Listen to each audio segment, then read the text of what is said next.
politics. Yo, welcome back to Neighborhood Politics. I am Mrs. Neighborhood Politics. And I'm Mr. Neighborhood Politics. And we come back with another episode. We have a special guest as well. Mm-hmm. Let's clap it up. You want to clap it up? Let's go. Let's do it. Let's go. He is a character. Let's do it. Would you like to introduce yourself or would you like? Y'all can. Okay, so Tanee. Tanee Monique. Tanee Monique. Mm-hmm. That's your middle name? Mm-hmm. Okay, Tanee Monique. Mm-hmm. That's what you go by. That's your real name, but I'm just saying, like, that's what you go by. My first interaction was when I came to your birthday. My women's event that I had. Yes. I liked it. It was beautiful. I went back home and I was like, that's different. You know what I'm saying? Because I'm like a little closed off, but also not. It's weird. Yeah. So it was like to be in a room with all women that I did not know. Mm-hmm. That was different for me, but I liked it. And you poured into those women. Well, like they still talk about it to this day. Like, I loved her. I love y'all so much. Yeah, you was holding it down. Thank you. I was grateful that you were able to come. Yeah. Because I'm very intentional too about who I interact with, who I have close to me, and who I invite to settings like that. So it was just beautiful to see. And that was my first time like meeting you in person. Yeah. So it was super dope. And I look forward to having another one in the future. Are you gonna do that? I am. I just don't know when. Yeah, because I feel like we get caught up sometimes in like every year I'm gonna do this, and that don't have to be like that. Yeah. You know, like it was something that I've been wanting to do, host a women's event, and I did it. Yeah. And then now it's just like, God, whatever else you want to do with it, like I'm following your lead with it. Okay, so let's get into you. Like, who are you? Because I know that you have godly glow. Mm-hmm. Yes, and then what else you do? Fitness. I mean, I work out. Yeah, I like, so the fitness aspect ties into my skincare. So one of my slogans is, it's more than just skin, your glow starts from within. Mm-hmm. So it's not just about using a quality product on your skin, but it is about your mental health, what you consume, whether it's spiritually, emotionally, and what you eat. Mm-hmm. Like the Father, Son, and Holy Spirit, all three of those things tie into getting that glow. Yeah. It's about discovering who you are, not necessarily like a product. Like he used the product because I'm good with my hands, like my hands are anointed, but it's bigger than that. Yeah. Like I see myself taking it further than just what I'm doing now. This is just a stepping stone to get me to where I'm going. And honestly, like the actual making the skincare products has been a character building development for me. Like how so? I had to learn how to, like, the name is Godly Glow. Like I remember when God gave me the name, I'm like, God, that's bold. Like, I don't know about this one. Like I sat on it for a minute. He's like, nah, that's the name.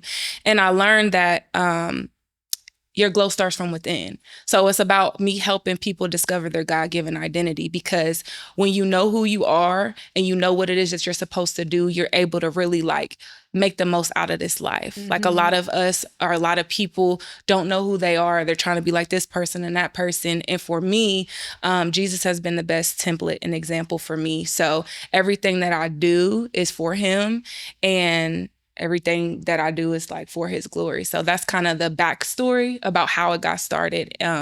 But I'm not going to be making skincare products in this way forever. It'll be more so like teaching people what I just said, like teaching them how to discover their God-given identity, like walking alongside of them. Like I'm very passionate about building relationships with people, learning about how they are, like intimate settings. Like that's my thing. It's not just about making money. Like making money, like that's going to come regardless. I'm a King's kid, you feel me? But it's bigger than that. Yeah. Okay. Well, you didn't start off with the knockout punch. You feel me? You know what I'm saying? We just watched the boxing match last night. You started off strong. I love it. Everything that you said. So I guess I'm gonna start off with, when did this transition start for you? You know, we all walk our own walks with the Lord, and building relationships. I know for myself, I say, I really seen myself starting to really dive deep into like Bible study and trying to figure out, my mission and who I was as an individual, probably when I was in school in Kentucky State, started going to Bible study and things of that nature. In college? In college, okay. Yeah. So when because you spoke a lot on, making sure people are walking their walks and, that walk for you. So when did that start for you? So I would say like God's hand's always been on my life, but that relationship aspect, I want to say in 2015, that was one of the worst years of my life. And at the rate that I was going, I was either going to die or I was going to be in jail. And I think it was like 2 hours before the new year of 2016, a major life event happened I was in a shootout and I could have died. And at that moment, I was like, all right, Lord, if I don't stop doing this, like, I ain't gonna be here. Like, I shouldn't even be sitting here talking to y'all. And so that's when it kind of shifted in my mind.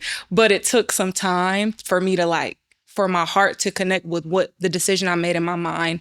And so that was in 2016. And I backslid and was with God and backslid and was with God. It's like, I look at it like every day is practice. Everything is practice. Like, we never going to stop learning. But 2015 is when it shifted for me. But I didn't really get serious about my faith until maybe like 2018, 2019, around that time, but it still wasn't like perfect, you know, like I still have my things that I need to work out and still am. But now, as far as like, now I can say that I'm submitted to God. Like, God is the Lord over my life. Like, he's the one that leads my decisions. And that happened maybe like a few years ago. I don't know the exact time, but it happened a few years ago. Whereas like now it matters to me when I grieve God or when I disappoint God or when I'm just being straight up rebellious and disobedient. Like, I care about that now. And since being a caretaker, since 2023, that's really like given me more to like live for. And like, I'm responsible. Like, I'm a mother. Like, I can't just do what I want to do. You feel me? So.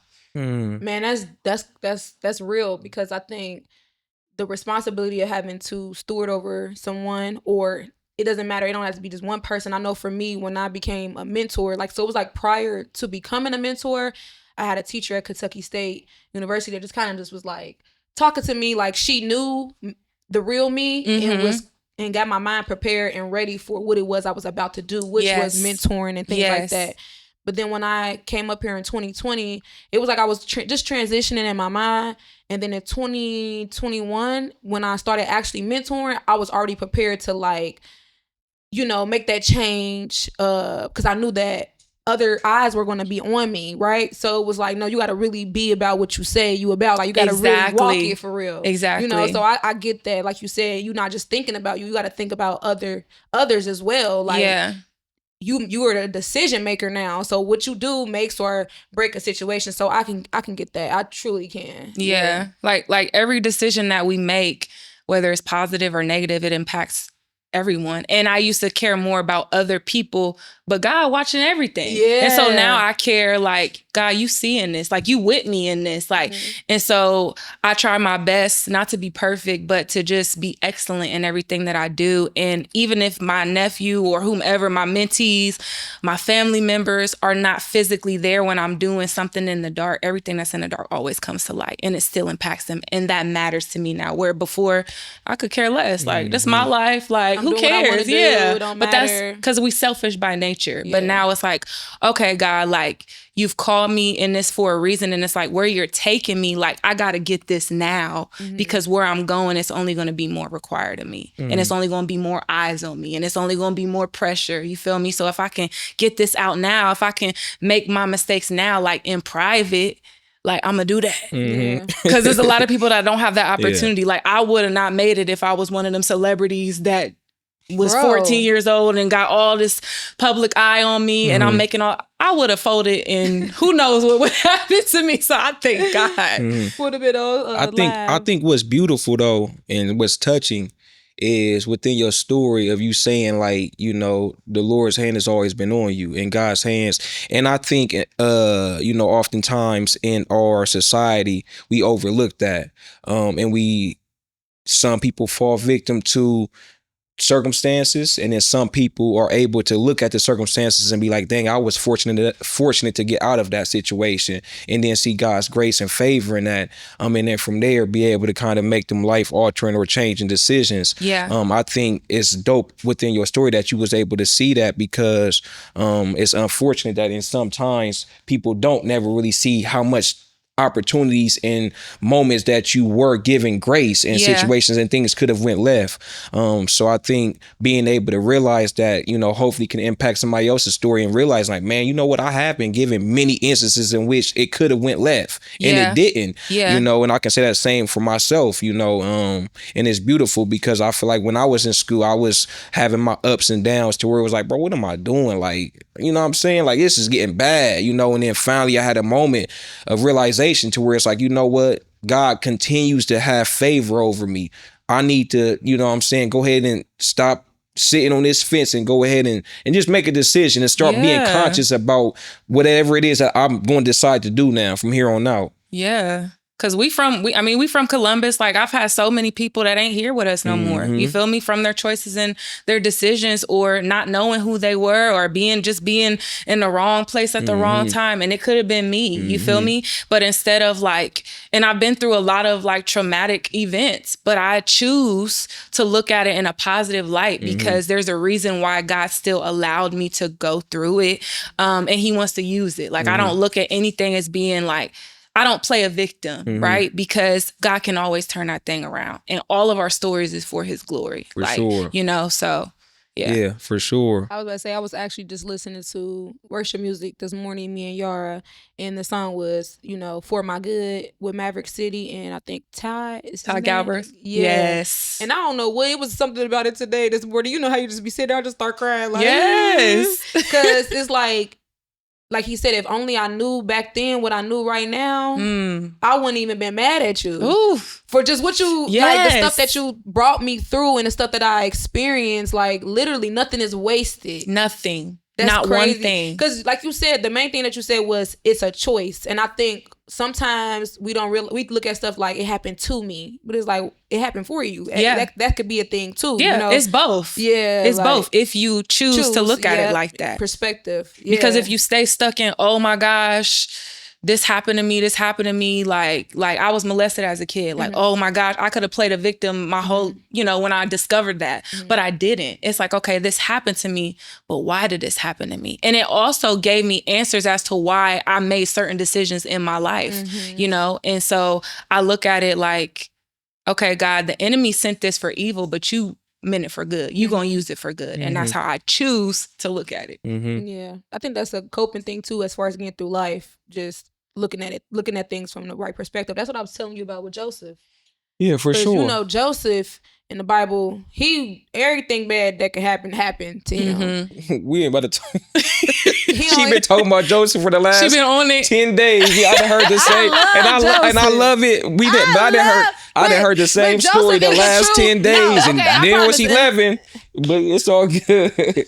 I'm done. Y'all are hilarious. I look forward to when I get married and I can do this to my husband because we women, listen, we can talk. Girl, I just try to get them on game. No, I'm on I want game. you to see, because sometimes you get a revelation and you want people to get the revelation that you got and they don't be getting it. And that's okay. And that's what I'm saying. It's not though. He's stressing me out. But no, it's really, and I promise I'm done about Joseph. But it was literally what you were saying as far as the way you choose to look at something. And I was talking to him about this yesterday with Joseph. I was saying like, all the things that he experienced, he could have been cool and just said no from the first incidents when his brothers sold him into slavery. He could have been like no, but he showed up with God because his relationship. He could have been cool once the wife said that, you know, he tried to rape her. He could have been cool on that. He could have been cool when he went to jail. And he could have been cool, but his perspective and his relationship with God is what kept him going. That's my point. Yeah, about for sure. Joseph. So don't try to talk about it. Because Joseph got a lot to talk about.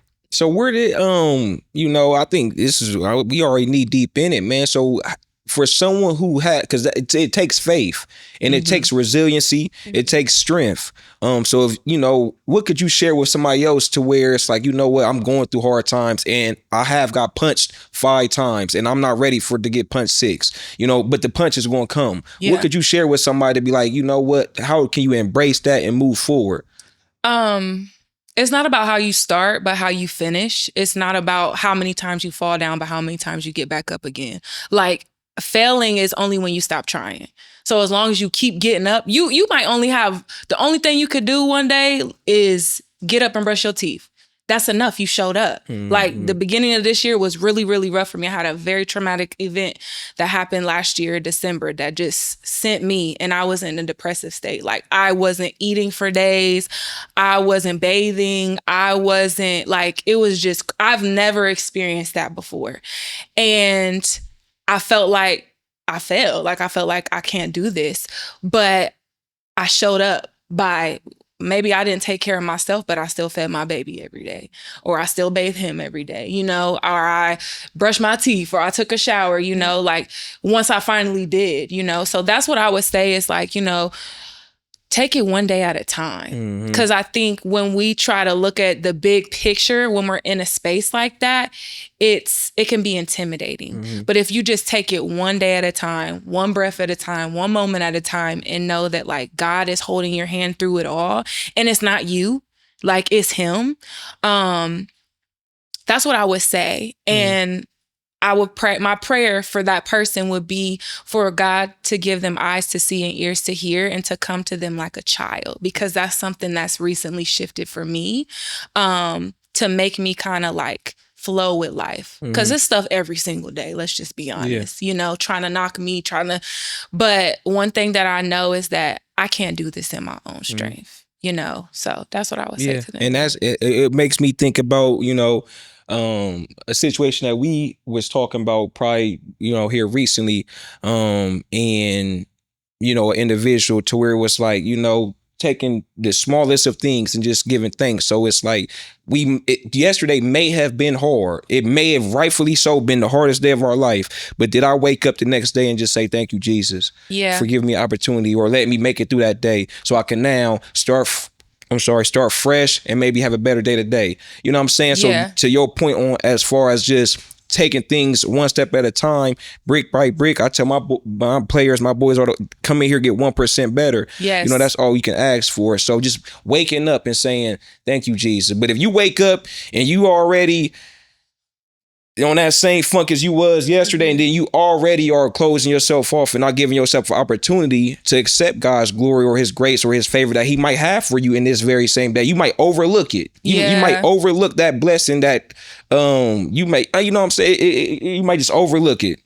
And that's what's like, I think just in general, we are spirits in these human bodies having a human experience. This is a big world with a lot of things that we have never even experienced, or maybe we have. It's just like we're somewhere foreign pretty much, because we know that our eternal life is with God, right? I'm saying that to say, like, be patient with yourself. You talk about that all the time. Like you said, if all I did today was make sure I gave my baby a bath, that's all I could give today. That's it. And you got to be okay with that. Yes. Like you literally have to be okay with that. And I think for people like me who have struggled with that in the past, it's like, if I didn't do everything that I said I was going to do, correct, I can be down on myself, because it's like, well, I didn't do this. Well, I didn't do that. And he'll be like, you need to take it one step at a time, and you got to be okay for what you did do. What did you do today? And I'm like, well, I did do this. But he'll be like, right. And I'm like, but that's not enough. It is enough. You know, I'm thank God that I'm getting better at that now. Overcoming that spirit of performance. Yes. Like works is what I be like, the spirit of works. Like, you know, I always talk about, like, you know, just with God, like the good news is that there's nothing that you could do that can make him love you more or less. And then for somebody who struggled with works, the bad news is there's nothing that you could do to make him love you more or less. So you might as well just be a child, like you said, coming to him as your father. You know what I'm saying? So I definitely would agree with what you would say to that person. You get what I'm saying? Like, I really would, because it's not easy. Yeah, it's not. And the last thing I'll say as you were talking is, it's not like, I try not to say, oh, I had a bad day. Because my whole day doesn't have to be bad. A moment of my day can be bad, but I try really hard. Like now I give myself like 30 minutes. Sometimes it don't work, but I try. Like, because some things really do get under my skin still. But for the most part, it's like, okay, girl, get yourself together. Like, you still talking about this? But I allow myself to do that. Whether it's, okay, I talk it out with God, and maybe I have to write it out. I do brain dumps a lot because my thoughts be everywhere. Right, just write whatever. And then if it's still on me, then I'll call my accountability. And then usually by then it lifts. And then it's like, okay, you know, but it's not like throw the whole day away. It's like, okay, this was maybe the first 30 minutes of my day, you know. That's how I try to look at it too. That's what's up. That's what's up.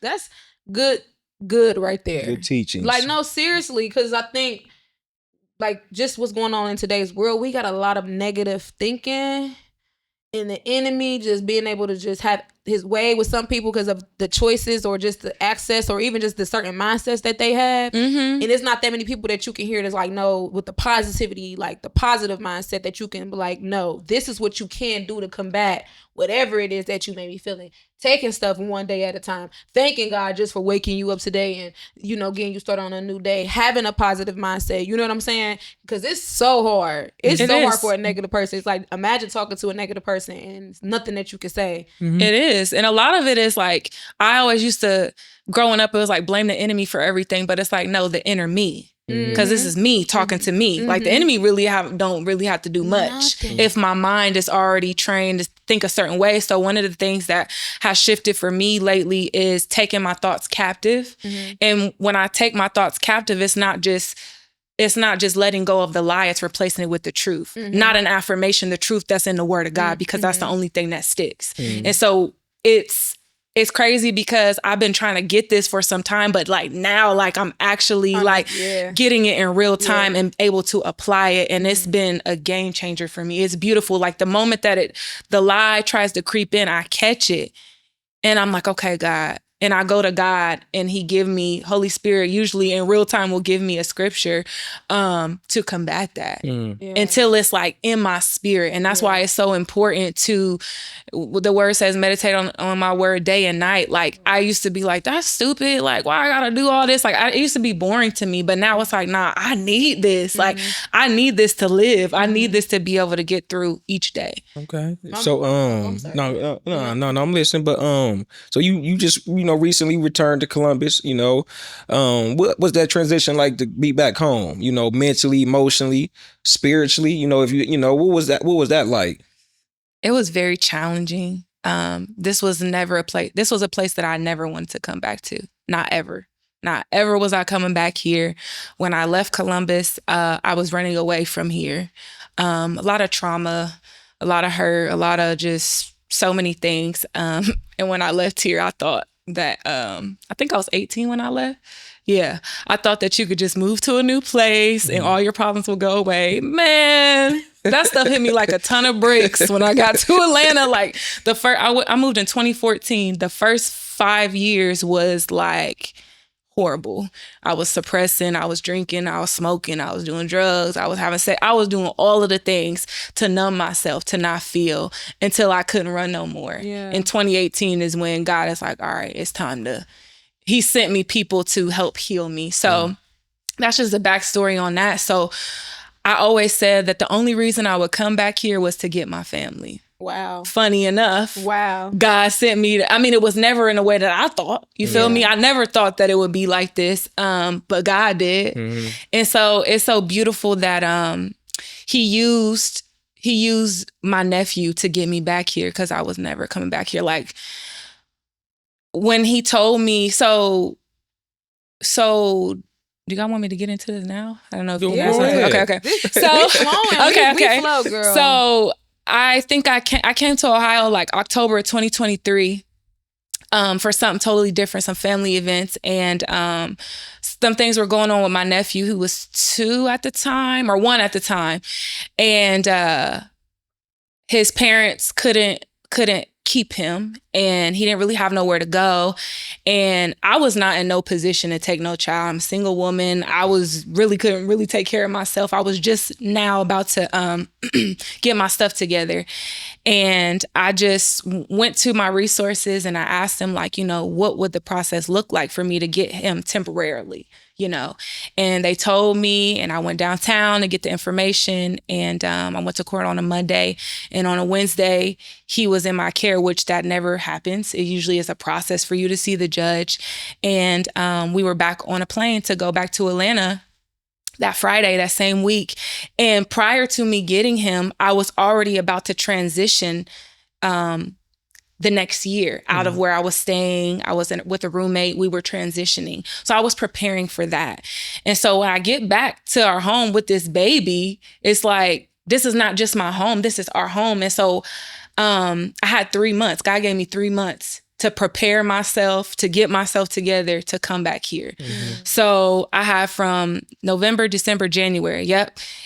We came back here in January. Yep. So we left from here in October, and then I moved back here in January. And I had been gone from Columbus for 11 years.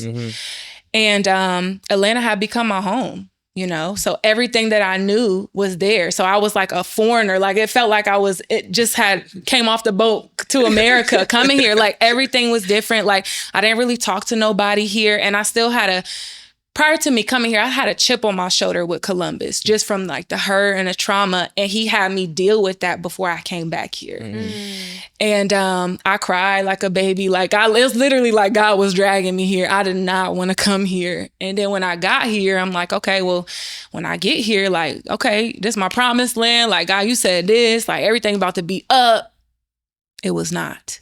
It was not. It was not. It was not. It was not good at all. Like I'm talking about family stuff. Like I felt like I didn't have no support. Like I was struggling, like mentally. Like I have a child. Like I really have a child now. Like I was used to just living life, me and God. Like just me and God on my own time. Like, you know, as a mother, like when you pregnant, you have 9 months to prepare for that. I didn't have that. It was like literally like one day he not with me, the next day he with me. And when I got here, I found out like, oh, this ain't about to be temporary. But I kept telling myself that it was. And so I would get frustrated with like what his parents weren't doing, what my family wasn't doing. And I was putting my focus on them and it was taken away from him. And how I was showing up for him. And I had to just put some distance with my family for a period of time and really lock in with God and focus on my baby. And it was difficult. It was challenging. I literally cried every day being here. When I first got here, I got back into, I wasn't smoking when I came back. I had started smoking again at the time, drinking. I think I started having sex. Like I'm like, girl, you're not about to be the person you was before you like this. This ain't that. So whatever you need to do, you got to get it to like, we got to get this together. And there was grace for that. And I did. And so, that was the transition here. And I thought that when I first got here that I was going, you know, I needed to network and get like in my mind, I'm like, I have a child. Like I got to get stuff together. Like I'm still trying to work it and do it myself, not understanding that God was the one who wanted to provide for me. And I wasn't letting him do that. And the whole last year I spent trying to work and trying to do it myself. And I was tired and I was coming up short and I was coming up empty. And it wasn't until the end of last year that started to shift. And now today, like I could say that I'm more like yoked up with God and I'm allowing him to assist me because he's been teaching me through watching my nephew every day how he wants me to come to him. Like he's super clingy. Like he always want to be around me. He always want to talk to me and tell me like, that's what God wants with us. And it used to bother me like, God, this is annoying. Like I need space because we are human beings. Like, let's talk about that. Like, I'm not a robot. Like I do need time away. Like I get overstimulated. But instead of me being frustrated now, knowing what he's already experienced at his 3 years of life, right? God help me to be who he needs me to be in this moment. And so he see me cry every day. He see me, if I yell at him, I'm apologizing, I'm repenting to him. Like he sees all of that. And now it's like, God, when I feel myself getting worked up or I feel myself getting overstimulated, I cry out to God and he give me what I need. Because I never imagined raising a child as a single woman. Like I've waited to have children on purpose because I want to be married and I want to have help. And I know it's not perfect when you do have a husband and you do have a wife. I know it's not perfect, but I understand the reason why God designed family the way that he did. And I often feel like, God, I'm failing him because this is not his best. Like, why would you, like, for a long time, I was try to run from this. Like, why did you ask me to do, like, I would ask him this literally every day last year. Like, why me? Why me? Why me? Where now it's like, why not me? Like, you did equip me for this. You did call me for this. Like, I've mothered many children, just never in this way. Like, and everything that I've experienced in life has prepared me for this moment. And again, like I said in the beginning, it's not on me. It's on you. What is mama doing? What is daddy not doing? It ain't on me. that ain't my burden to carry. But it is my responsibility to show up for him in the way that you told me to. So yeah, that's beautiful. I can relate so much on so many different levels. I just had to let you talk. Yeah, that's good though. No, seriously, just the whole overstimulation, being mad because like, Lord, I want to show up the way you need me to show up because you gave me this child to steward over. How do you want me to show up? But then when I'm not doing that, I feel bad because I'm like, dang, I could have been doing this and I'm not doing this because I'm mad about this. And it, you know what I'm saying? And, you know, that does come with being a mom. But what I will say is I've learned that by being a wife and being a mom, God uses both of those things to sanctify you. You know what I'm saying? To get you closer to him, to serve. Because you're waking up every day serving others. And like you said, naturally, our normal nature is to be selfish. Whereas like, and I feel like that's our normal nature on top of me being like struggling with selfishness as a person because I am the youngest child. So it was like being the only child. So I only had to take care of myself, and I was able to be in myself. Yeah, like whenever I wanted to, I can go just kick it and be by myself. Don't have to answer to nobody. Be bothered. If I want to be mad, I could be mad. Yeah, I could go just be in my own space. It's not like that anymore. Yeah, so now I gotta be like, dang, my mood changed the whole household. Like, so now I can make it did. And I be so mad though because it's like, dang, I don't want to. Like, I'm not trying to make you. I don't even want to. Like, just. I can't. And God like, no, you gonna control those emotions now. And it's like, what?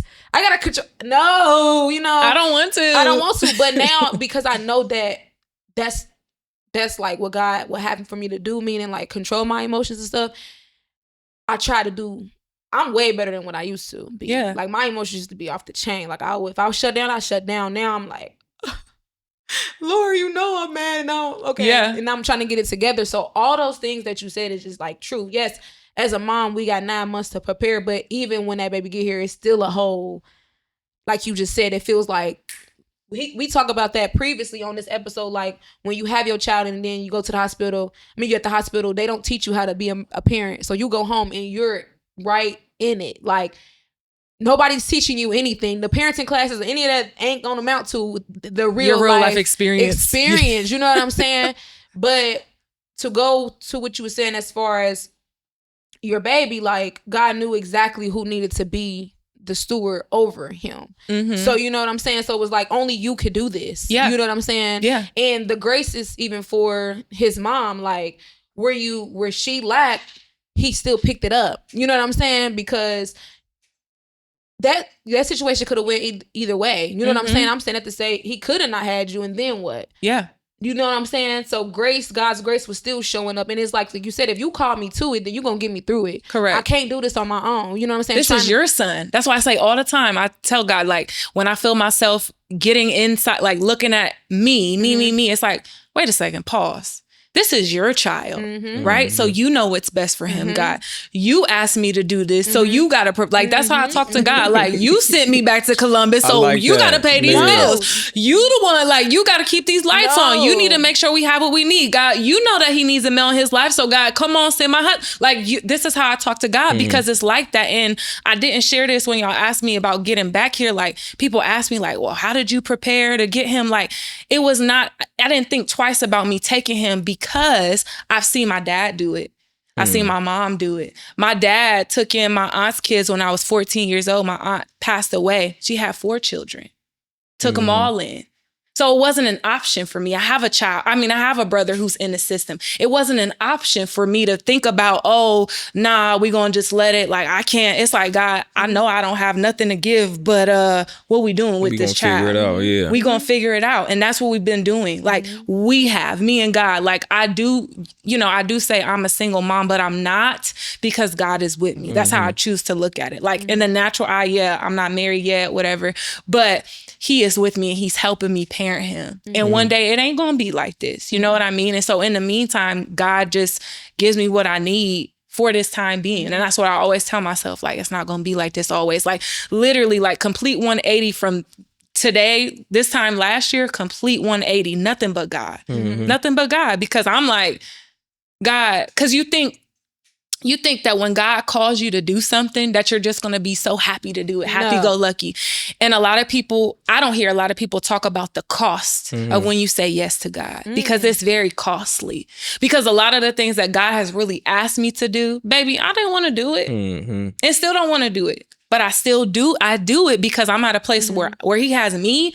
I don't have an option. Yes, we have free will, but I don't have an option not to do what he's called me to do because he's not going to leave me. He's going to give me no rest until I do it. So I might as well do it anyways, whether I'm kicking and screaming. I might as well just come on and do it anyways. Yeah. That's dope. First thing, I feel like I didn't say this before, but it's, it's crazy to see his sense of humor because like you said, you had in your mind, you was gone. And the only way you would have came back was for a particular reason. And he said, oh yeah, I know where your mind is at. I got something for you. You know what I'm saying? I'm like Columbus. I try to stay in Atlanta, everything. He like, nah, I got something for you. We gonna make this happen because the mission ain't over yet. The mission just began. And I just think it's dope to see that personality in him. And I like how you was speaking on how you said like, I'm direct. You know what I'm saying? I ain't sugarcoating nothing with him. Like, hey, big bruh, like you know what I'm saying? You put this on my playlist, figure out how we gonna get through it. And I think it's dope because, being a child or a baby in Christ, I know you use that word, something like I just talked to my boys about that in our Bible study group. Like, bro, I can't tell you how to pray. I can't tell you how to, what I'm saying, but I can tell you how I come at the big homie, you know what I'm saying? And it's straightforward. Like, what's up, bro? How you doing today? You know what I'm saying? This is how I feeling. And I think it's cool for people to hear that it's not no perfect way on how we supposed to communicate or have this relationship. You know what I'm saying? He gonna meet you where you are at in that time being, if your life and your situation. So I think it's super commendable that, you have taken that step in that road to step up and walk in the light that he's asked for you to do. No, for sure. And listen, back to Joseph. Don't do that. No. I'm telling you, day 12. Day 12. I'm screaming. I love it. The reason why I was about to say back to Joseph, but I ain't gonna even say nothing about Joseph. Say it, girl. Joseph, you know what I'm talking about. It's stewardship though. Like, okay, so for instance, like you said, I didn't talk to God about Yara all the time. I'm like, especially when, the daycare situation, I wasn't comfortable at first. Yep. And I'm like, Lord, I asked you for this, that, and that, and that. You said you gave me peace about it. You gonna do it. I'm like, but this is your child. So when I drop her off, like she used to cry when I drop her off, and it used to really mess with my mind. Yes. And I just feel like they weren't as like they were just like they like a 4 or 5 star daycare. So they like, girl, come on. Yes. Right? So I remember driving to work and just like being like, Lord, this is your child. This is your child. Like literally on some real like, this is your child. You haven't me steward over her and Q. So give us discernment, but ultimately I'm just gonna leave it in your hands. And I'll kid you not, after I prayed that prayer, I kid you not, it went great from that point forward. But it was like a real like, this your kid. And I go back to Joseph and the stewardship part of it, because when you realize that what you have is not yours, it's his anyway, you got to go to him and be like, what do you want me to do with what you gave me? This is yours. So what do you want me to do with this? It's literally like, seriously, if I give you a card, it's mine that I gave to you. You're going to be like, okay, y'all, what you want me to write on here? Yeah. I have to tell you what I want you to write on there. Yeah. When you get the writing on your own, now then you show me, it's like, that ain't what I want you to write. I gave you that. I didn't even tell you to do anything with that. Yeah. You get what I'm saying? And that's how it is with raising a child. You know what I'm saying? That is God's child. Yeah. He said, I'm giving you this child because I want you to I know that you're going to be able to take care of this child. I want you to take care of this child, but I need you to do what I told you to do with this child. That part. Because it's so many things that I need you to help me pull out of this child, get through. You know what I'm saying? Like, that's true stewardship. Yeah. So back to Joseph, he was really good at stewarding other people's things because he realized it wasn't his. Yep. He kept his hands open. But it was all because of God. And I was like, what is the key to this Joseph thing? And it's like his relationship with God. That was the key. It was nothing else. And I kept trying to find it in the Bible, like, well, maybe he knew how to. No, it kept saying his relationship with God. Yeah. He had a relationship with God that called him to steward well over other people's things. And that's what God is about, just in general, stewarding over stuff that ain't yours. None of this is ours. That's good. None of it is ours. Not one thing. Not one. Like, when you leave, you can't take none of it with you. Literally, I gave you these things, so I'm giving you this child to steward over.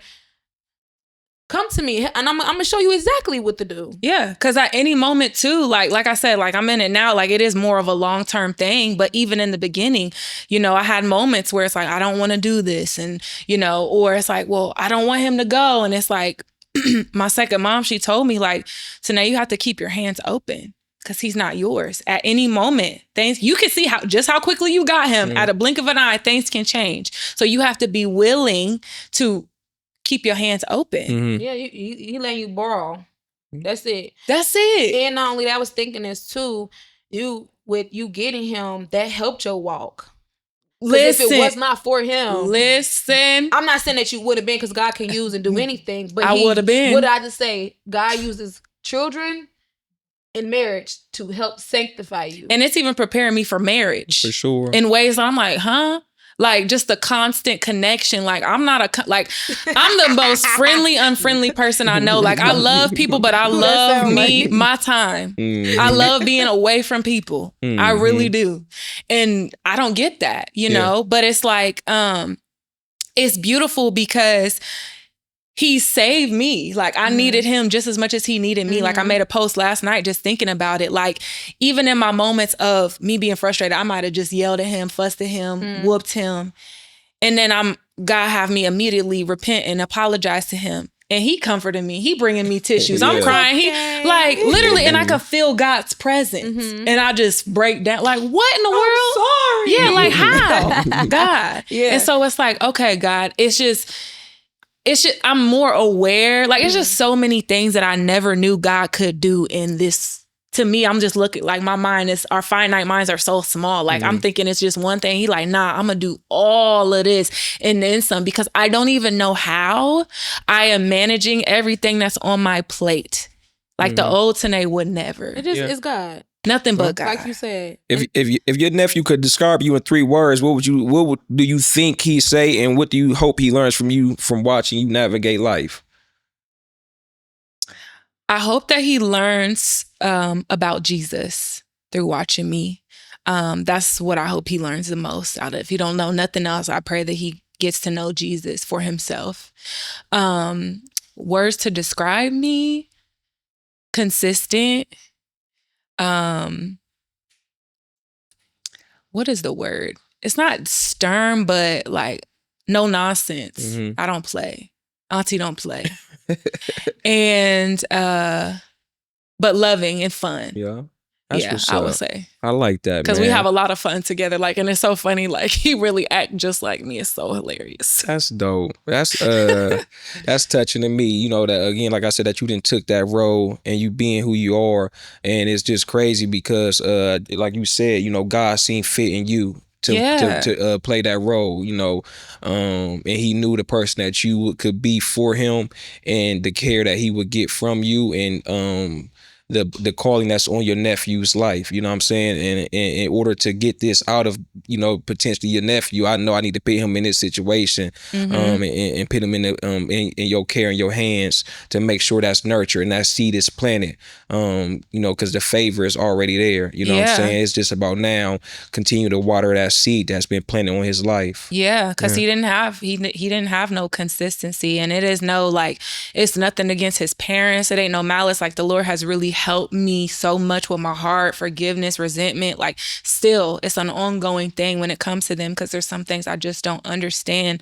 However, I acknowledge what I do know about people's story and their upbringings and their traumas and things like that. And so I don't justify or make excuses for people, but I also get it, you know? So I just focus on what, you know, God wants me to focus on, and do what he asked me to do, and pray and hope that they will get to where they need to be in a healthy space to be able to be, you know, what they need to be for themselves first, because if they're not for themselves, then they can't be for their kids.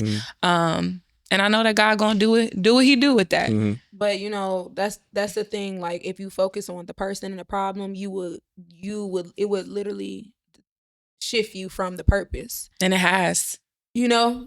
So I've learned that to cope and deal with situations that I'm like, okay, Lord, like, you know, what's this about? Mm-hmm. It's like, I told my husband before, like, no, I'm not going to focus on that, because if I focus on that, then I'm not going to be doing what God want me to do. And I don't want to do that. So I'm going to focus on this.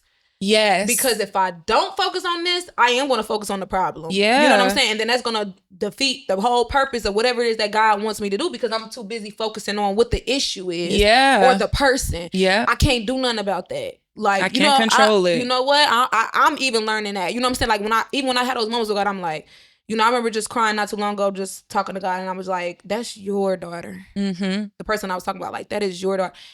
I'm asking that you do whatever you need to do in them. Yes. But this is how it's making me feel. Yep. So, Lord, just keep me, because you know my heart, you know me. So do what you got to do with them. Mm-hmm. And I feel like that helped me, because it's like, that is your daughter. Mm-hmm. And I do need to just pray for y'all's relationship, so that way, whatever it is that she's feeling, she can get that from you. But that's, like you said, that's not my responsibility. Yeah.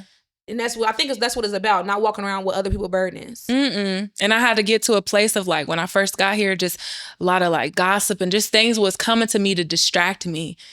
And I had to be like, stop sending that to me, because I'm really trying hard not to focus on that. Mm-hmm. And it's so funny because, like, I'm back here, but, you know, our families are our first mission. It's our first ministry.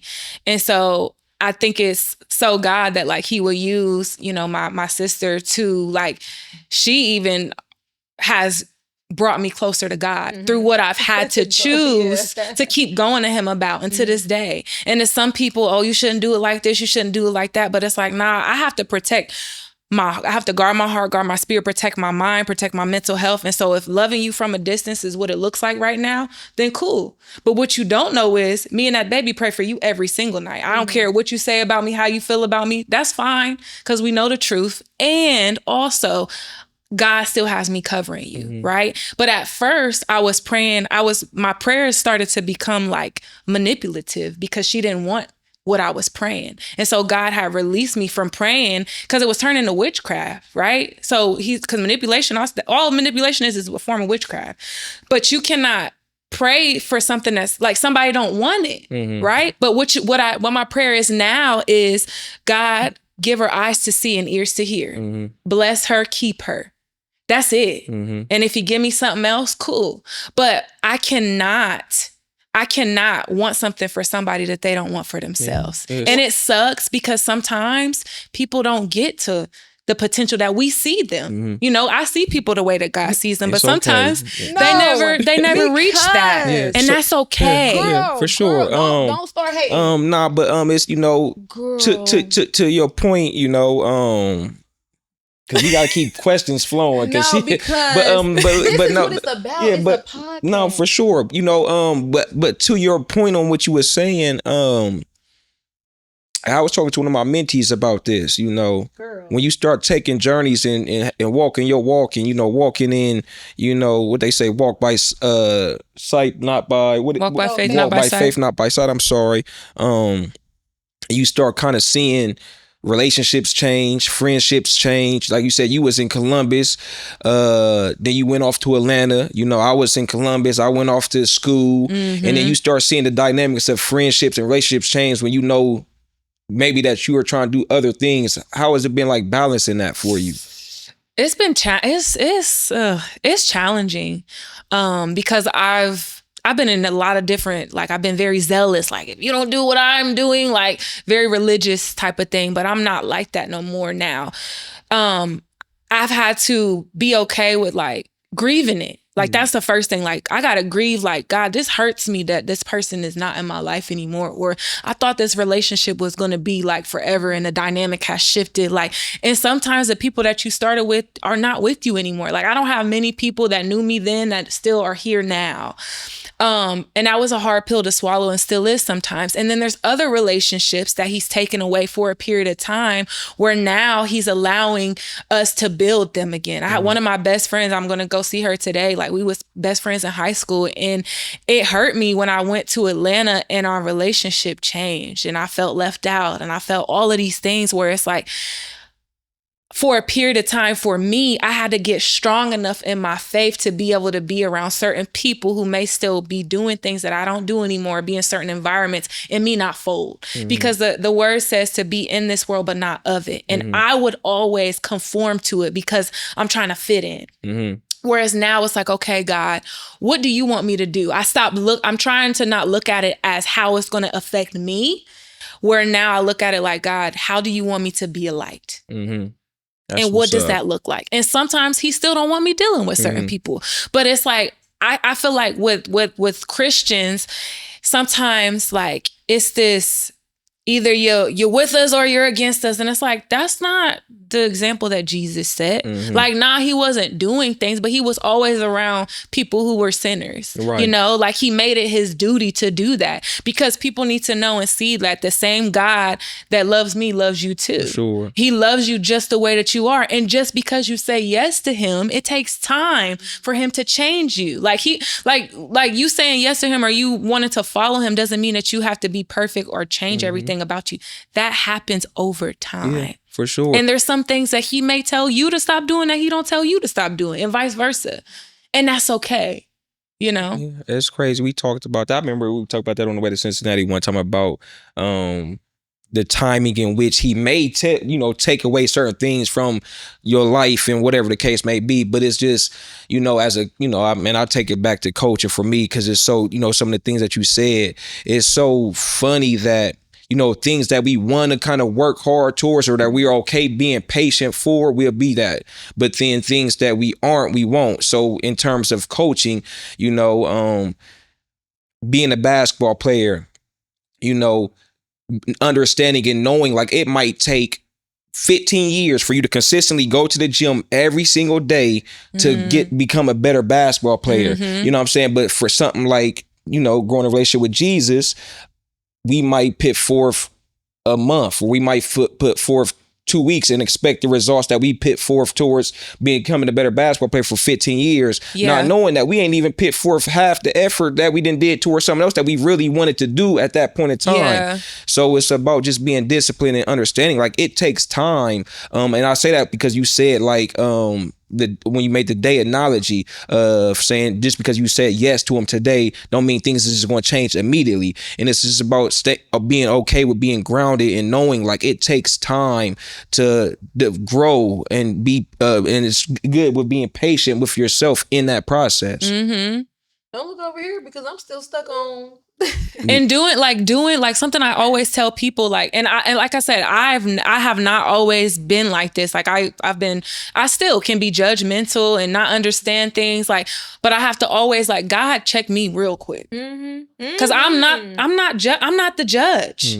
So even if I don't agree, I don't understand, God, I don't get this, help me.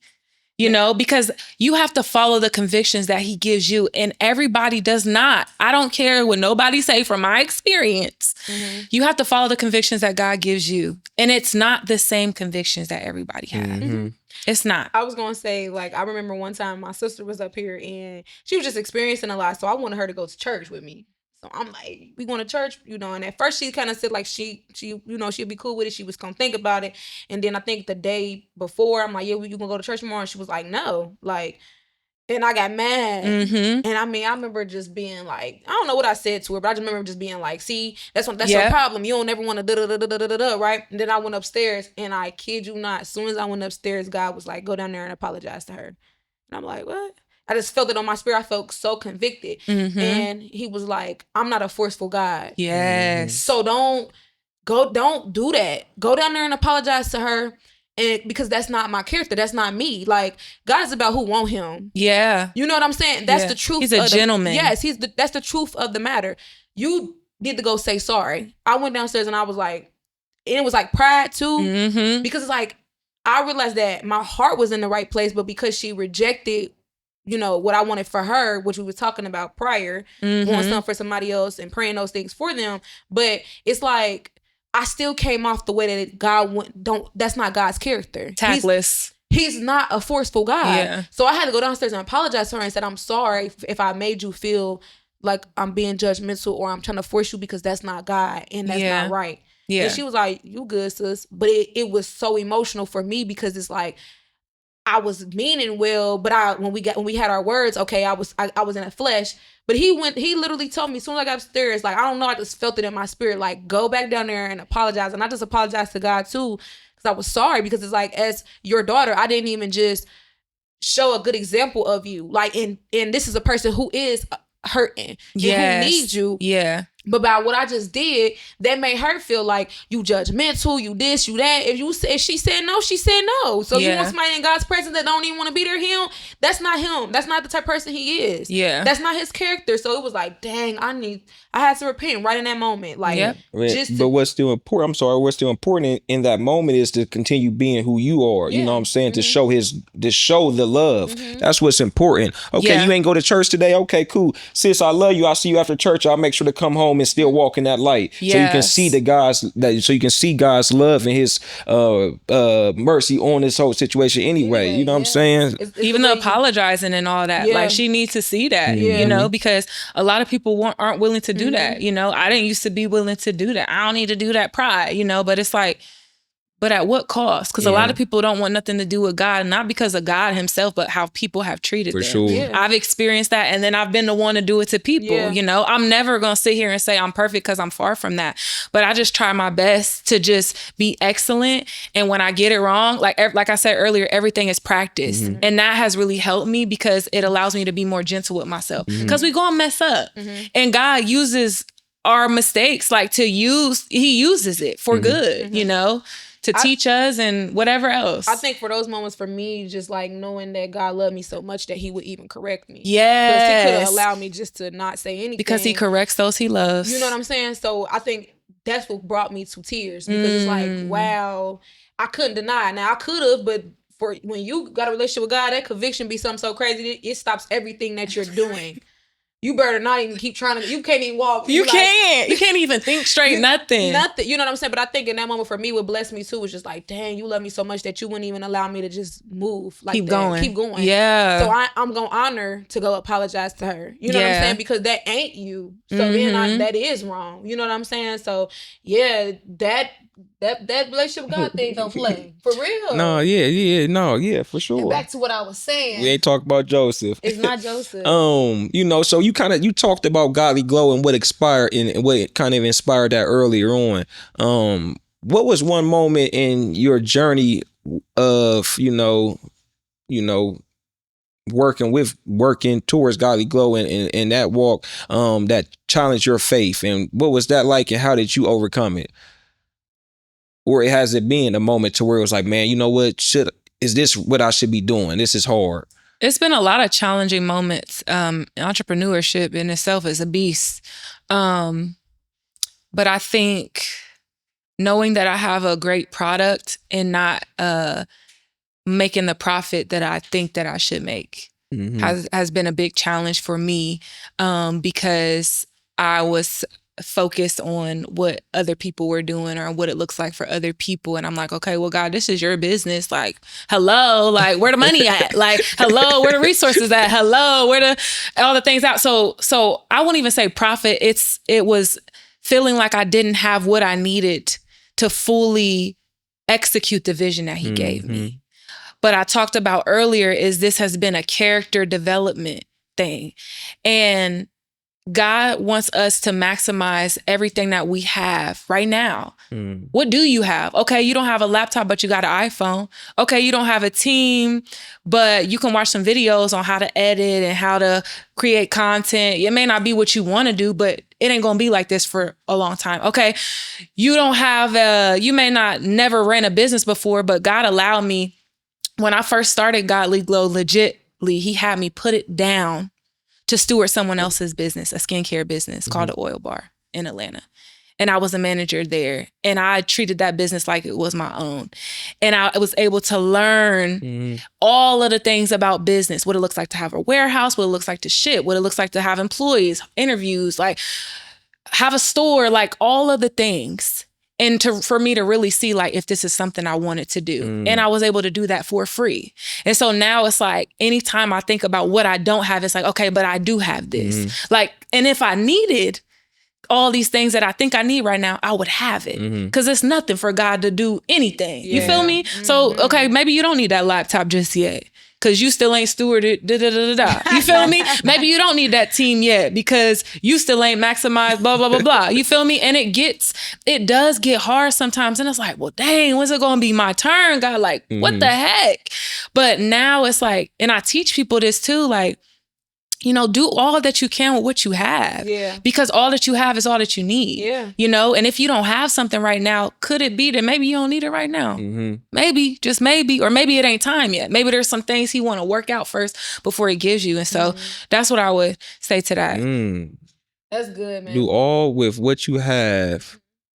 You said something powerful, and all you can with what you have. With what you have in your hands right now. And then you said something with what you need. I don't know. I'm all sorry. All you have is all you need. That's something I say every day. Because every day, God gives us daily bread, right? So if I got $200 today, and something costs $200, rent due tomorrow, but you got $200 today. You gonna wait? You gonna go try to work and figure it out in your own strength? Or are you going to trust God and empty out your vats for today? Right. And that's what he's been teaching me, because it's literally like the manna in the Bible. It's daily bread.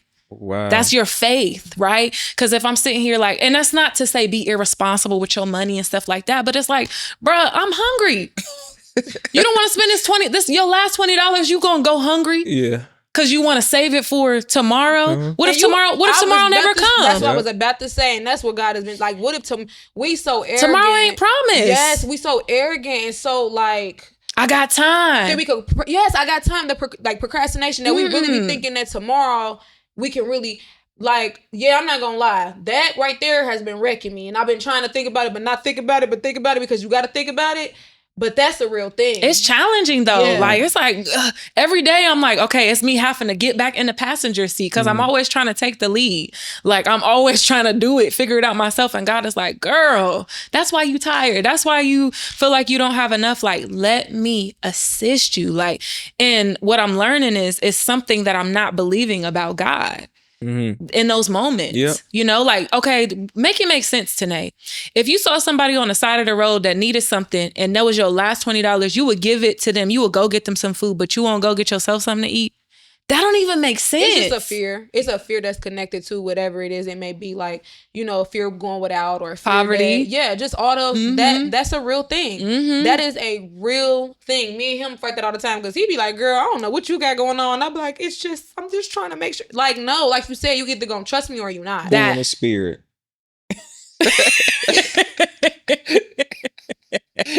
Bro, leave me alone, man. Like, for real. Okay? Can you say that again? Do all with what you have. The whole do all you can with what you have, because all that you have is all that you need. Okay. All right. I got it now. Do you? Yeah. Say it. I don't got it right there. I can't. I can write it down for you. Write it down there. Yeah. You can put on a sticky note until you got it. I really like that. I really like that. I ain't gonna ask for you to say it again. I'm gonna watch the episode back and I'm gonna write it down. I don't mind saying it again, because the more that I say it, the more you gonna get it. Yep, I like that. Let's do trivia. Oh, so this or that. Okay. Oh, let me sorry. It ain't. I don't know why we do seconds. No, you can't. Why we do seconds? So what is this? Rapid fire. Rapid fire. Come on, do it. Come on. Oh, you got just excitement with it. What was that? That was the fire. Come on. Like, bro, what? You got the excitement with it. Okay. And it's going quick. So with 30 seconds, let's just do 30 seconds. It didn't, you know, honestly, I don't even You speaking down on rapid fire, speak highly of it. Let's do rapid fire. Let's go. Y'all do this something y'all do every episode? Girl, yes. I don't know what he got going on. All right, ready? Okay, what's your favorite food? Tacos. Okay, what are 3 words that describe you? Tenacity, discipline, no nonsense. Okay. What if you could change your past or your future, or know your future, which one would you do? Change my past. Okay. Someone that you would like to meet. Jesus. Oh Lord. Dream vacation. The Maldives. Okay. Where do you see yourself in the next 2 to 3 years? Locked in with God and married and out of Columbus. And not in Columbus. Out of Columbus. Oh, out of Columbus. Yes. Okay, where do you see godly glow in the next 5 years? Ooh, global. It's going to be global. And I see myself teaching people how to run businesses and how to make products. I don't see myself in it in this way. Like, yes, I'm still going to be very like hands-on, but I'm not going to be making products. All right, we got time. That was our time. Okay. That's good. So she within the 30 seconds? So what happened was, let me tell y'all the truth. She didn't start the time. I did start the time. And I accidentally said 30 minutes. Oh my goodness. Oh my goodness. Don't hate, for real. Don't hate. But I gotta go back to this. Because people need to really like know this. When you talked about praying for your sibling for something that she don't want, but that you're praying for, how it can be a form of manipulation, right? I think often like people need to notice that when they're dealing with change and when they're dealing with, you know, new friends or just different type of situations, like when it comes to praying for people for things that they don't want for themselves. I was in a situation like that recently, and I think for me, the shocking part was realizing that I was praying for something for somebody that they didn't want. So can you talk about how that's manipulation?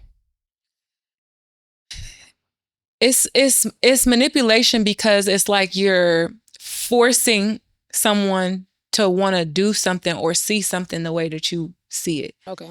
And the fact of the matter is they may not be there yet. It doesn't mean that they not going to get there, and it sometimes means that they won't get there, right? But it's taking your hands off of it and allowing God to really move instead of like praying the same thing every day. Like I would pray the same thing every day, but it wasn't, my motive wasn't, I thought it was for her, but it was for her to take off this load of me so that I don't have to do this. Wow. So that's how it was manipulation. So it wasn't even out of it the wasn't right heart. even about, no, but I thought it was. Yeah. And God showed me that it wasn't. That's deep. So that was him revealing me to me.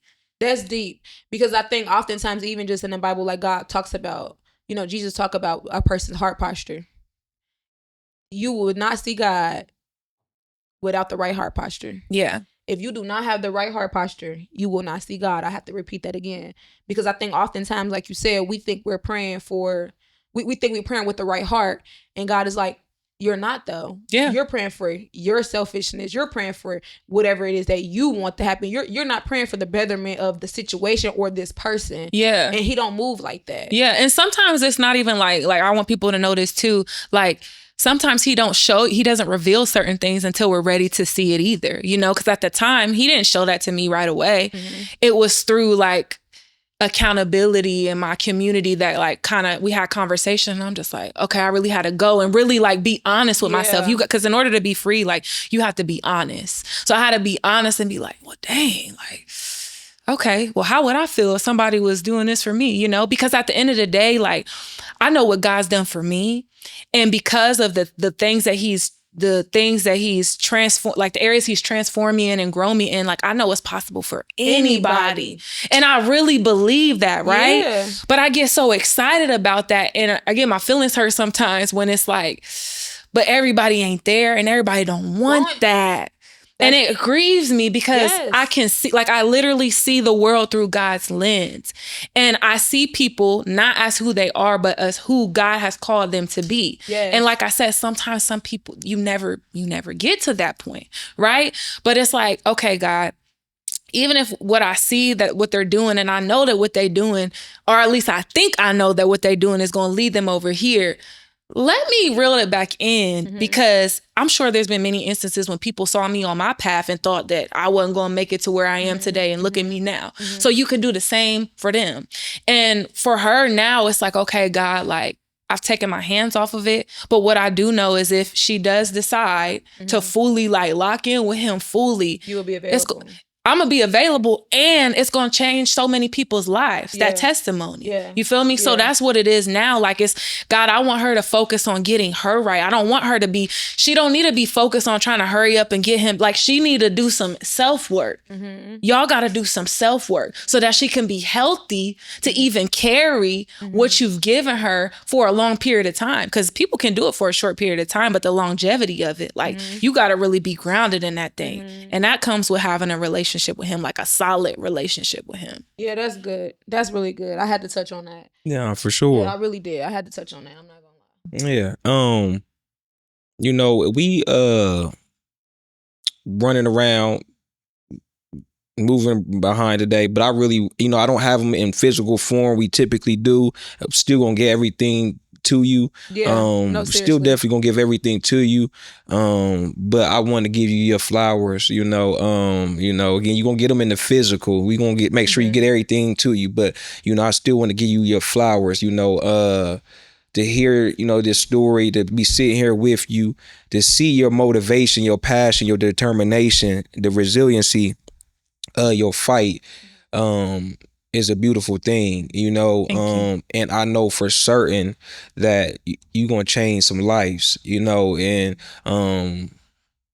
it's just a blessing to even be sitting in this space with you, to sit here and have these conversations. And it's, you know, it's touching to myself. And again, like I said, I'm proud of you because, you know, it's hard. Life is hard. Like this is, you know, we the adults now. I remember when we the ones that have to deal with life amongst, you know, but we're the ones really dealing with life. Now, when we was kids, you know, life was, but we could still kind of have fun in a sense. Yeah. Like we are the adults now having to deal with life. Yeah. You know what I'm saying? So to hear your story and to know, you know, for what you have shared with us as far as, you know, what you have, things you've been through, like to be able to be still going is, you know, that's hard. And, you know, it's a very touching thing to be able to sit here again. I keep saying that, but to share this space and to know that, you know, God has touched you and that with your story that you're going to be able to touch so many other people. Yeah.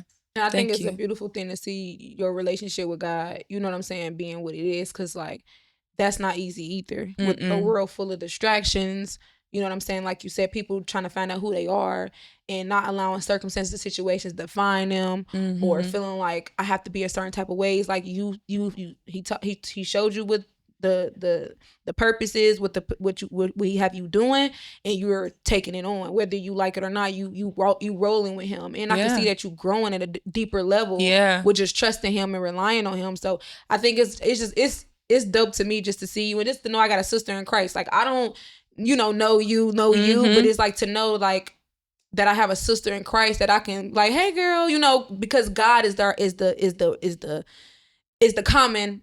You know what I'm saying? That's a blessing for me. You know what I'm saying? Yeah, that's a blessing for me. Like, seriously. Yeah. And I love relationships like that because they're not based upon, like, it's not trauma bonds or it's not conditional. Like, it's really unconditional. You know, like, even when you upset me, like, I can still pray for you. I could still, you know, like, and I never experienced that, you know, living here. I didn't get that until I moved to Atlanta, and he sent me people. And that's something I tell people too. Like, I prayed and I asked God to choose my relationships, and he sent me people that I would have never chosen for myself, and people that I pushed away for like a few years, like maybe a year or two before I actually like let them in, you know, just from what I had experienced. And they love me with the love of Christ and still do, you know, and tell me quickly when I'm wrong. So it's like, I'm a type of person, like I'm not perfect, but God doesn't give me space to sit in something knowing that like I'm not doing the right thing. Like he will tell me quickly, and if he don't, somebody gonna tell me like, Tanee, you was wrong. You need to apologize. And even if I don't want to hear it, I still yield and I still do it. I was going to ask you that because you spoke on that a few times. Community, what is that like for you? Because you said many times now that, you know, you've reached out, you've been humble enough to be like, you know what, let me ask for help. You know, you said you had spoken on your second mom, you had used that, then you had said just many different instances. So what is community like for you, and how has that helped you on your journey? It's changed my life. Community has changed my life because God created us to need other people. He didn't create us to walk this out by ourselves. And one of the reasons why when I first made the decision to like walk with God and build a relationship with him, I will always stumble is because I was too prideful to say that I need help, or it was uncomfortable because I mentioned before, like I was used to just me and God. Like, yeah, I might talk to God, but like I'm not submitted to nobody. I grew up, like my parents were always in my life, but they weren't consistent in the way that they disciplined me. So I didn't learn how to respect authority until I was an adult, until I was in Atlanta. And so now it's like, it was uncomfortable for me to go to, like, I'm going to you, like I'm having an itch to do something, or I'm tempted to do something, or I just need to talk this thing out. Like, I don't want to do this. Like, I could just talk to myself, but I would fall every time. Like at first I would call them after, to where now, like, I'm having conversations when a thought first comes, like just pray this or just touch and agree with me about this. And that's something that's really helped me to stay focused. It's helped me to stay aware. And then having people in my life allows me to see things that I can't always see. And I need it. And so now it's like, I didn't used to have friends where I would just call them like, oh girl, I'm about to go to the grocery store. Or, oh, Juju. I didn't used to do that. I didn't like doing that. Like, that's like, why are you talking to me?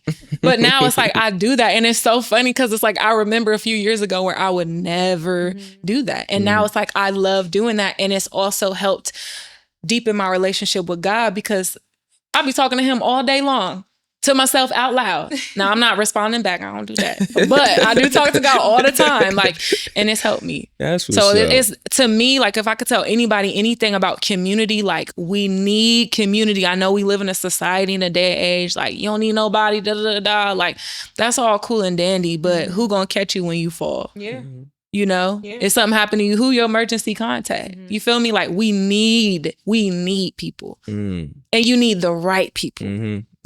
For you sure. need the right people. So God, who are those people for you? Because everybody ain't for you. Yeah. And that's the hard prayer. We done all been there before. You know, God, show me the people who's supposed to be in your life or who I need to have in my corner. And then you start seeing people you really love or you had just trauma bonds with just fall off. And you be like, dang, I got to keep, you can't take such and such from me. And then you see somebody else come that you, like you said, you would have never thought would be a friend or a brother or a sister, and you be kind of holding off on that, trying to still hold on to this whole time. This is the relationship that you know that God is calling into your life. So, you know, I definitely agree with everything, 100% of what you said. And I was just gonna say, you need people that like are called to where you're going, not where you are right now. That's the difference. And I think, you know, because people don't need to get the lines blurred. You not in a way where you're using people. You know what I'm saying? You allow God to show you. You get what I'm saying? Because I think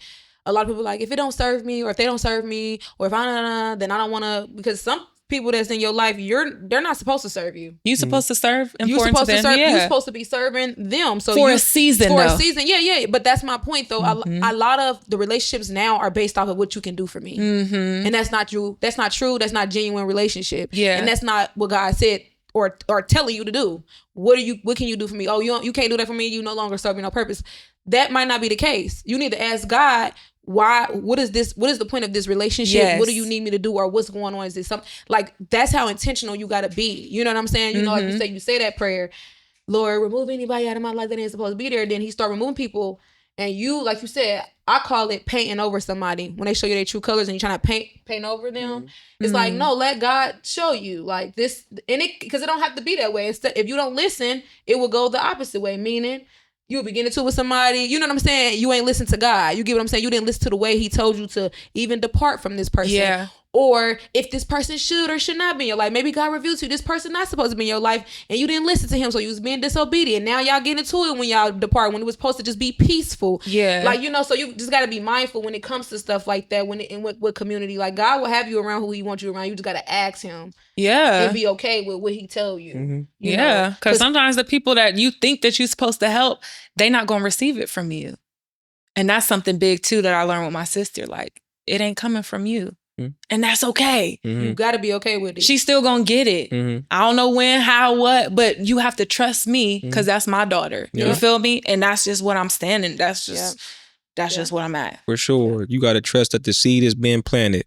I like what you said, because again, a mentee of mine, that's what I was talking. We were speaking about, like, you know, he'll put the people in your life of where you going, not where you been.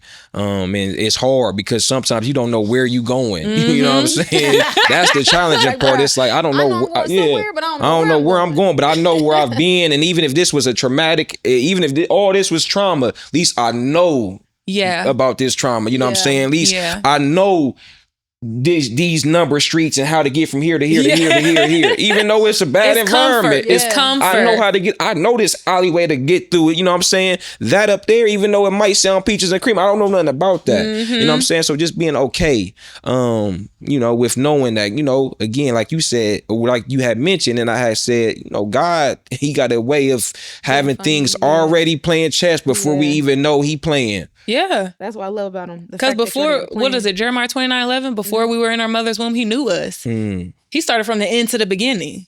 We the ones that's catching up with him. You feel me? That's what I said. And he don't give us all the, he one step at a time. Yeah. He's doing that for a reason. Because if you knew all of what you was called to, baby, let me tell you, I wouldn't be doing this. If he showed you yourself, you would be like, that's why when I pray that prayer, like, Lord, give me your eyes to see people the way that you do when we were talking about earlier, like, because you said you see the world through God's lens. I also be like, but I'll be mindful even with that prayer, because He will begin to show you things about people and what you going to do with what I just showed you. Or are you going to pray about it? Like, what are you doing with this? So it'd be like, Lord, if I want you to show me this person, but when you show me what you show me what you want me to do with it. Yeah. You know what I'm saying? So I even stopped praying that, because it's like I begin to see people the way that God sees them in a good way, but then I'm not doing what I'm supposed to do with that. Yeah. I'm not praying like I should for that person about that situation or whatever the case may be. You know what I'm saying? So it's like, I would have to say that. My bad. Yeah.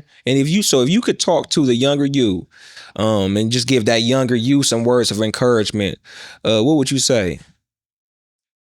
That's good. That is really good. Woo.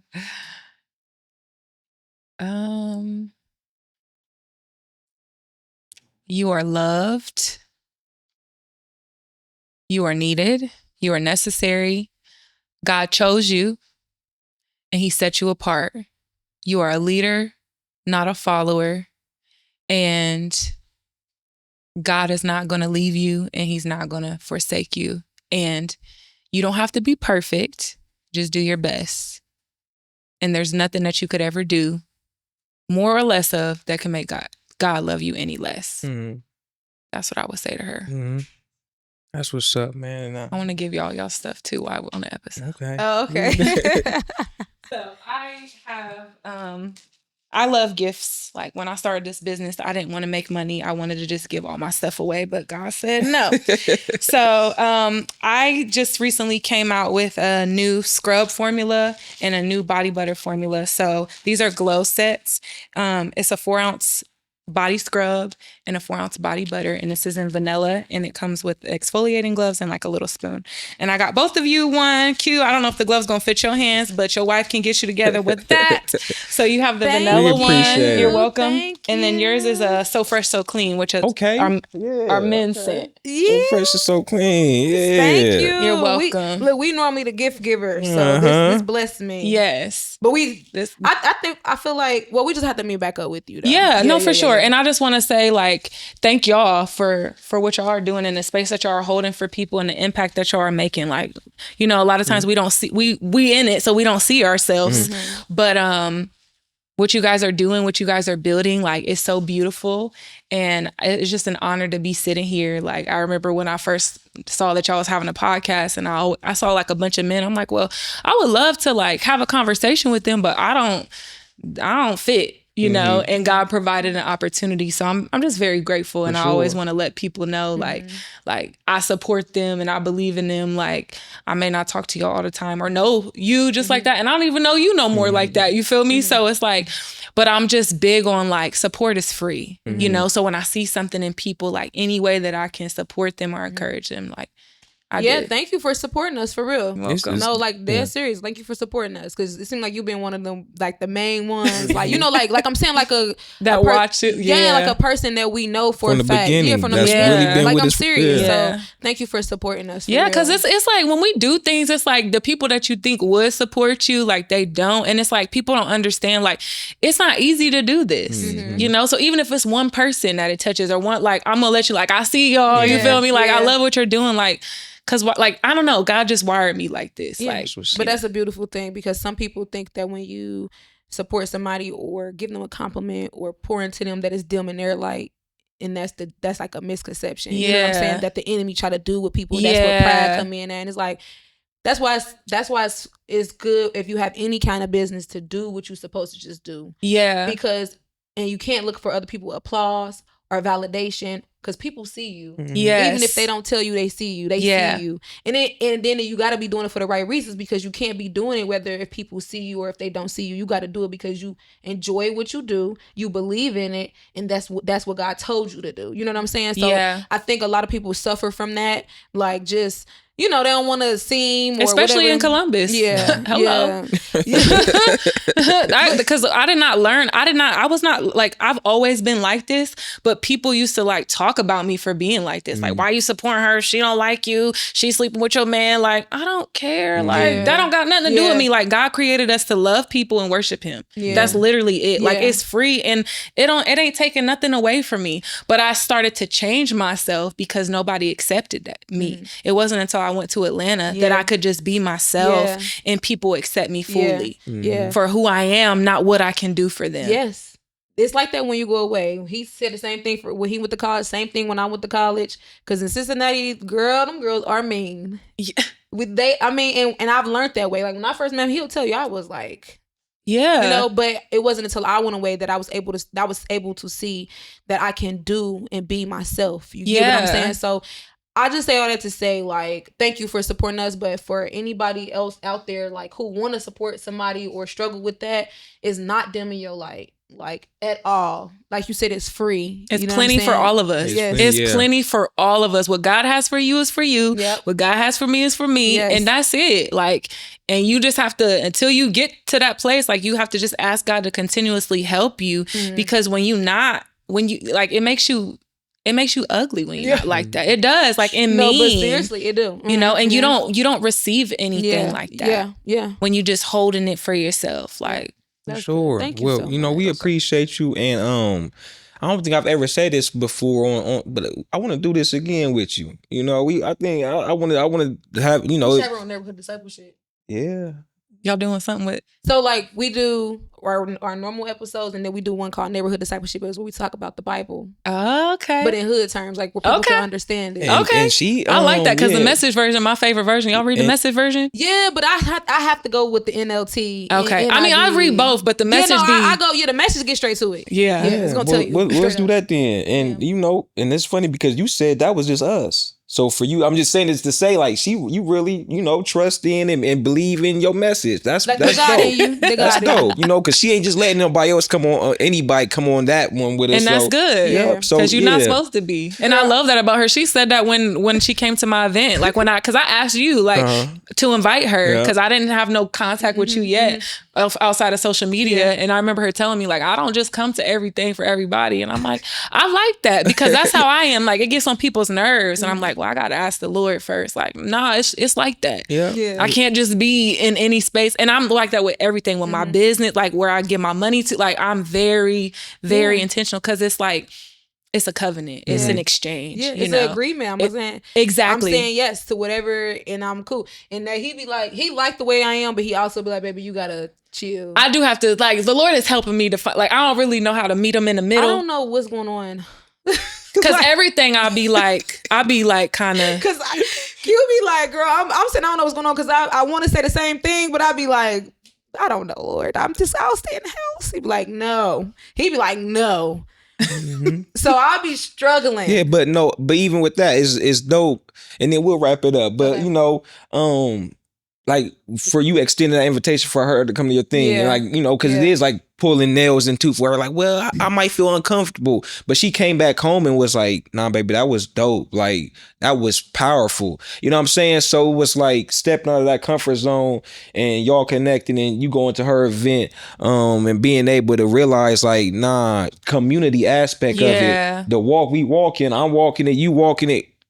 I mean, but I think we can all do this in some capacity together. But I think it was, for me, even that event was like I was able to just flow and be myself without. She took over, like she was the host. So no, seriously, no, for real, because I thought I didn't really do a good job. Like I thought that event wasn't what it was, but the Lord helped me with that, you know, because I was just dealing with some other things. But I was grateful that you were there and that God used you the way that He did. Mm-hmm. Like you didn't know, I didn't know, but God knew what He was going to do. No, I told him, I said I was able to flow and just be, no strings attached, nobody like.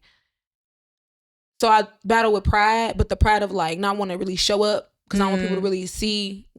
It's weird. I don't know. What's in you? What's in me. Okay. But then I want to sometimes. So I'm pick and choose. So I'll be like wrestling with God with that, trying to repent and stay away from it. But it's like so hard because of like, you know, that being a thing with people. So like for me, it was just like, oh, I don't know nobody here. Oh, I see this. Oh, I see that. Oh, I can just be. And I don't know nobody here, so when I leave, I don't gotta talk to nobody. Like so, that's how my mouth was. So when you just said something, is it something for you where you feel like people, like, because of what's in you, like they want to take something from you? Do you think it's that? I don't necessarily. It's that and a possibility of just being used too. Like like I like being used when I want to be used. Okay. So that's why I said it's pride. I'm not gonna sugarcoat it or lie about it. It is what it is, and I don't like it. I don't know when it became this, but it'd be like, you know, you ask God to show you things, He show you, and then next thing you know, you using that and not in the proper way. You know what I'm saying? So it's like, so I think it's like a little bit of both. Mm-hmm.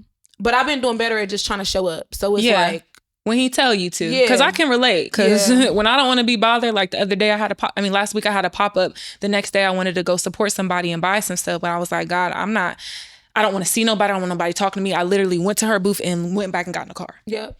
Yeah. Because sometimes it's like, I'm always on, like, because you need to be filled back up again. So I don't think anything is necessarily wrong with that. Just ask the Lord to continue to help you, because there will be moments where it's like, I feel like I don't have the capacity, but He gonna give you what you need for that person. I think for me, it's just, and like you said, we can wrap up just because this might be something that somebody is struggling with. Yeah, for sure. I think for me, it's me picking and choosing when I want to show up. And that's not the way God operates. You can't pick and choose when you're going to show up. It don't work like that. You either going to show up with, like, I'm talking about for God. I'm talking about that part. Like, you can't just pick and choose when you're going to operate in your gifts when you feel like it depending on what mood you in, or, you know, no, this is not your gift. Yeah. Yeah. So you're going to go somewhere and rob somebody of a opportunity to get and receive something from you because you don't feel like it. Yeah. That's disrespectful. Yeah. And the kingdom of God isn't about how we feel. That's yeah, we're gonna have to do a part 2 because I could just go. But do you get what I'm saying? I do. So that's why I say that's the problem for me. You cannot, and I be telling you cannot pick and choose when you're gonna show up. It just don't work like that. Yeah. It don't work like that. It doesn't. But yes, you guys, thank you. So we're gonna put your information in the description box. Okay. So make sure that y'all like, comment, subscribe, share, and make sure that y'all follow Tanee. Can I just say Tanee? Go ahead. Girl. Okay. Follow Tanee, and then also too, the link will be in our description box for you to be able to purchase Godly Glow. So thank y'all for tapping in with us today. For sure. And we out. Let's do